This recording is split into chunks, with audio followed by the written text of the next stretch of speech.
क्या दुनिया में सचमुच चमत्कार होते हैं? अगर नहीं होते तो फिर उस दिन अमेरिका की अदालत में घटी वो घटना किस ओर इशारा कर रही थी? उस दिन वहां एक भारतीय को फांसी की सजा सुनाई जानी थी। माहौल तनावपूर्ण था। जज ने अंतिम इच्छा पूछी और उस भारतीय ने कहा, मैं हनुमान चालीसा का पाठ करना चाहता हूँ। सुनते ही पूरा कोर्ट रूम स्तब्ध रह गया। कुछ लोग हंसे, किसी ने मजाक उड़ाया, पर जब उसके होंठों से चौपाइयां गूंजने लगीं तो हवा बदलने लगी। वातावरण में एक अजीब सी कंपन फैल गई। लोग जो हंस रहे थे वे खामोश हो गए। जज का चेहरा कठोर से गंभीर होता चला गया। और फिर जो फैसला आया उसने न केवल कोर्ट बल्कि पूरे अमेरिका को हिला दिया। तो आखिर जज ने क्या कहा? फांसी की सजा हुई या टल गई? और ये भारतीय था कौन? चलिए जानते हैं उसकी पूरी कहानी। उस भारतीय का नाम था आरव त्रिपाठी। उत्तर प्रदेश के एक छोटे कस्बे का साधारण युवक। पिता पर भारी कर्ज, माँ बीमार और घर की हालत इतनी खराब कि कई बार चूल्हा भी नहीं जल पाता था। आरव मेहनती था, लेकिन गांव में कोई बड़ा अवसर नहीं था। तभी एक एजेंट ने कहा, अमेरिका चलो, ड्राइवर की नौकरी मिलेगी, डॉलर कमाओगे और कर्ज उतर जाएगा। परिवार की उम्मीदें उसी पर टिक गईं। पिता ने आंसू भरी आंखों से कहा, बेटा तू विदेश जाएगा तो शायद हमारे दिन बदल जाएं। और सपनों व जिम्मेदारियों के बीच फंसा आरव अमेरिका चला गया। न्यूयॉर्क पहुंचकर उसे एक अमीर महिला ग्रेस विल्सन के यहाँ ड्राइवर की नौकरी मिली। ग्रेस की एक छोटी बेटी थी, एमा, मासूम और चंचल। वो आरव से बातें करती, हिंदी के शब्द सीखती, हंसती खेलती। सब कुछ सामान्य था, पर अचानक एक दिन एमा की रहस्यमयी मौत हो गई। सदमे और गुस्से में ग्रेस ने पुलिस से कहा, मेरा ड्राइवर, ये भारतीय ही जिम्मेदार है। पुलिस ने बिना देर किए आरव को गिरफ्तार कर लिया। महीनों तक जांच चली, लेकिन ठोस सबूत कभी नहीं मिला। फिर भी मीडिया दबाव और अमेरिकी कानून के बोझ तले आरव को इंडियन किलर घोषित कर दिया गया। भारतीय सरकार ने दखल दिया, लेकिन कोई असर नहीं हुआ। और आखिरकार वो दिन आया जब कोर्ट में अंतिम फैसला होना था। कोर्ट रूम खचाखच भरा था। पत्रकार, गवाह, वकील, सबकी निगाहें उस भारतीय पर टिकी थीं।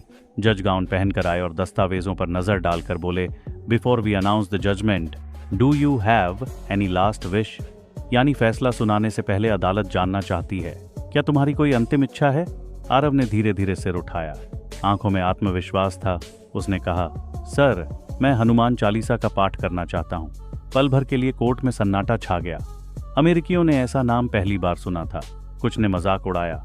अंतिम इच्छा में परिवार से मिलना चाहिए था, ये मंत्र पढ़ना चाहता है। लेकिन आरव दृढ़ था। उसने हाथ जोड़े, आंखें बंद की और बोला, जय हनुमान ज्ञान गुण सागर। पहले तो हंसी गूंजी, लेकिन चौपाइयों की लय बढ़ती गई और धीरे धीरे सबकी हंसी थम गई। कोर्ट का माहौल बदलने लगा। हवा में जैसे कोई अदृश्य शक्ति उतर आई हो। लोग एक दूसरे को देखने लगे। सब स्थिर हो गए, मानो समय ठहर गया हो। और यह प्रभाव केवल जनता पर नहीं, जज पर भी दिखा। जो चेहरा अब तक कठोर था वह गहराई में डूबता चला गया। आरव का पाठ समाप्त हुआ और कोर्ट में गहरा सन्नाटा छा गया। जज बार बार फाइल पलटने लगे, सबूतों को देख रहे थे, गवाहों के बयान पढ़ रहे थे। आधे घंटे तक असमंजस छाया रहा और फिर उन्होंने सिर उठाया, गहरी आवाज में कहा, maybe today is not the right day for judgement. Something seems wrong in this case. I can not give death penalty until I am sure. यानी शायद आज फैसले का सही दिन नहीं है। इस केस में कुछ गड़बड़ है। जब तक मुझे पूरी तरह यकीन न हो जाए, मैं इस आदमी को मौत की सजा नहीं सुना सकता। पूरा कोर्ट रूम हिल गया। जिस भारतीय की फांसी तय मानी जा रही थी, उसकी सजा टल गई थी। वकील परेशान, रिपोर्टर्स सवालों से भरे और जनता स्तब्ध। क्या यह हनुमान चालीसा की शक्ति थी? क्या उस समय का कंपन ही जज को बदल गया? न्यूज चैनलों पर ब्रेकिंग चली, Indian prisoners last wish shakes US court. भारतीय समुदाय खुशी से झूम उठा। लोग कहने लगे, ये चमत्कार है। लेकिन कई अमेरिकी अब भी सवाल कर रहे थे, क्या कोई मंत्र इंसाफ बदल सकता है या यह महज संयोग था? अदालत ने आदेश दिया, पुलिस को दोबारा जांच करनी होगी। जब तक सच्चाई सामने न आए तब तक आरव को फांसी नहीं दी जाएगी। वह कानून के दायरे में रहेगा और जांच में सहयोग करेगा, लेकिन मौत की सजा नहीं होगी। कोर्ट से बाहर निकलते ही माहौल बदल गया। भारतीय समुदाय ने जश्न मनाया। लोग कह रहे थे, ये हनुमान चालीसा का असर है। वहीं कुछ अमेरिकी अब भी संदेह में थे। पर एक बात तो तय हो गई, उस दिन कोर्ट रूम ने आस्था और कानून दोनों की सीमाएं महसूस की। तो दोस्तों, आप क्या मानते हैं?